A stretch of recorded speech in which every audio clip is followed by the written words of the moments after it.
선생님 안녕하세요. 예, 안녕하세요. 산시국사입니다. 네, 선생님 이번 영상은 선운숙 씨 관상을 좀 풀어주신다고 했는데 어떤 운명을 갖고 태어나셨나요? 자, 오늘은 자세하게 이분 선운숙 이분에 대한 관상을 속 시원하게 제가 풀어드리겠습니다. 이분 관상을 놓고 보면요,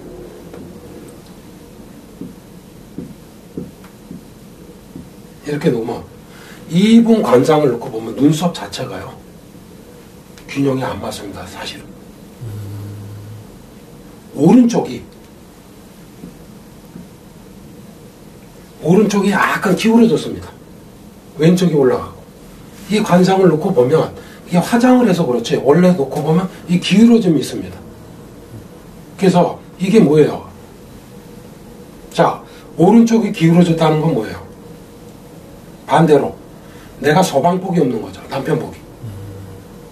그러니까 이 복이 없는 겁니다. 이 오른쪽이면 여기가 오른쪽이죠. 그러면 이 복이 없는 거야. 이 복이 없다 보니까 여기가 허약해요. 그리고 이분의 오른쪽 여기를 이렇게, 이쪽을 이렇게 보면 여기가 굉장히 탁합니다. 왼쪽처럼 밟질 않아요. 여기가 되게 탁해요.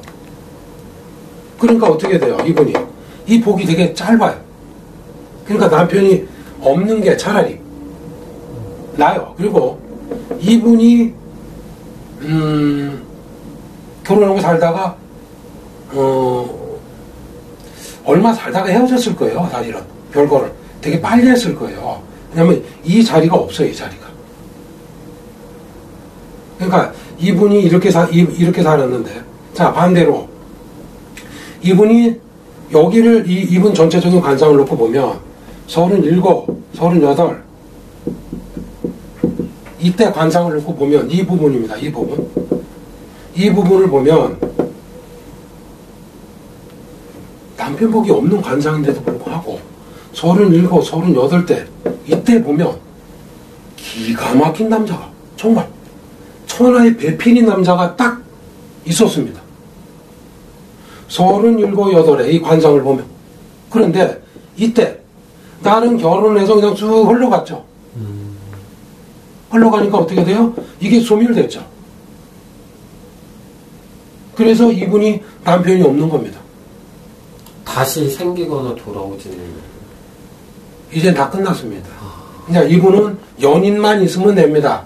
뭐 남친이 이 정도 같이 살면 역시 안 될 겁니다. 이분도. 자, 이분 입꼬리, 양쪽 입꼬리를 보면, 이렇게 보면 어떻게 보일까요? 약간 올라갔습니다. 이 꼬리가. 그러니까 내게 또 강해요. 내 주장도 강하고, 남자가 들어오면 내 말을 잘 들어주는 게 차라리 낫습니다. 내가 하라는 대로 하는 게 더 낫습니다. 이 꼬리가 그렇습니다. 꼬리가. 그래서 이분은 남자하고 살아도 그렇고 눈꼬리도 보면 되게 내려와 있어요. 이렇게 양쪽 눈꼬리가 이렇게. 이 뜻은 뭘까요? 이것도 역시 이쪽을 보는 겁니다. 이쪽이 모든 게 내려와 있어요. 처져 있습니다. 그러니까 쉽게 말해서 이분한테는 이때가 최고의 남편이 들어오는 때일 겁니다. 그런데 이게 지나갔잖아요. 앞으로 이분한테 그런 건 없을 겁니다. 그러니까 이분은 뭐 남친이 뭐 이렇게 사는 건 좋습니다. 그러나 과욕을 부리고 내가 다시 살겠어. 똑같은 일이 반복을 할 겁니다. 그리고 이분 주변을 보면, 이 관상을 보면 주변에 똥파리가 되게 많아요.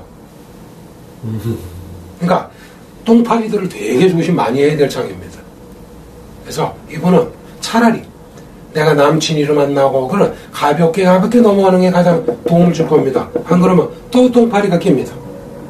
똥파리가 잘못 끼면 이분은 어떻게 될까요? 이 폐가 망신합니다. 그런 위험한 관상입니다. 사실은 귀 끝을 이렇게 양쪽 귀 끝을 보면 여긴 좋습니다. 이 부와 명예 이건 좋습니다. 그리고 이 사이도 놓고 이렇게 놓고 이 사이를 놓고 보면 여기도 좋아요. 뭐가 좋아? 돈이 잘 안 셉니다. 돈이 한번 들어오죠? 잘 안 세요. 다 갖고 있습니다. 이 사람은 절대 망할 관상은 아닙니다. 흥청망청 안 없어져요. 근데 딱 조심할 게 뭐? 똥파리. 여기 잘못 걸려. 한 방에 갑니다. 한 방. 한 방에 가면요. 똥파리 중에서도 사기꾼이 많을 겁니다. 사기꾼한테 잘못 말리면 어떻게 돼요? 여기도 같이 걸릴 겁니다. 아마. 모든 게 끝납니다. 그래서 앞으로 이분이 사는 건 난 가장 조심해야 될 거 사기꾼입니다. 그냥 가볍게 만나는 남자 친구는 괜찮습니다. 그러나 그 이상 들어가면 걸립니다. 걸리면 폐가 망신해서 한 번에 다 주저앉아요. 그러니까 그걸 피하면 된다 이렇게 봅니다. 자, 이상 산신육사였습니다.